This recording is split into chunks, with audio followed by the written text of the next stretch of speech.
Y después de la dictadura cívico-militar, uno de los episodios más dolorosos de nuestra historia, vino un alivio. Hablamos de un proceso judicial, el juicio a las juntas, que se desarrolló en 1985 y que fue seguido a nivel internacional. Incluso hay algunos conceptos que son utilizados el día de hoy gracias al proceso de justicia de Argentina. Hoy a las 23:10 vamos a tener un trabajo especial con algunos de los protagonistas. Hablamos de jueces, hablamos de víctimas, todo por la pantalla de la televisión pública. Ahora le vamos a presentar un adelanto, las palabras de la autora del libro, Del estrado a la pantalla.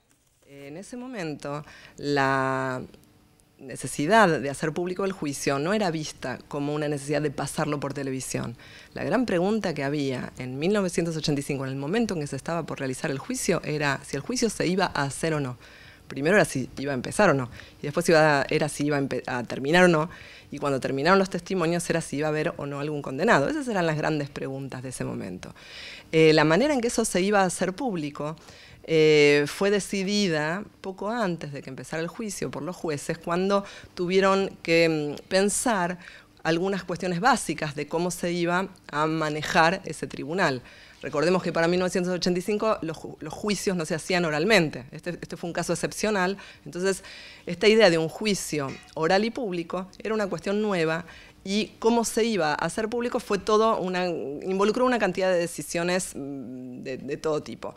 Una era si iba a ser posible tomar o no imágenes sueltas, y si se iba a poder entrar público con cámaras y con grabadores. Fue respondida por los jueces mediante una acordada donde ellos definieron que no era posible entrar con grabadores ni con cámaras para los particulares. Los únicos que pudieron grabar el juicio fue el canal oficial, que entonces se llamaba TC, hoy es Canal 7, y que se decidió por la misma acordada de los jueces que iban a ser los encargados de grabar el juicio enteramente. Ahora, el juicio se grabó no para ser pasado por televisión, se grabó para resguardar todo lo que ahí se exponía, toda la prueba testimonial que se exponía. El problema que tienen en ese momento es que si bien hay público presente, si bien hay periodistas presentes, ¿qué hacer con las imágenes en función de pasarlas o no por televisión?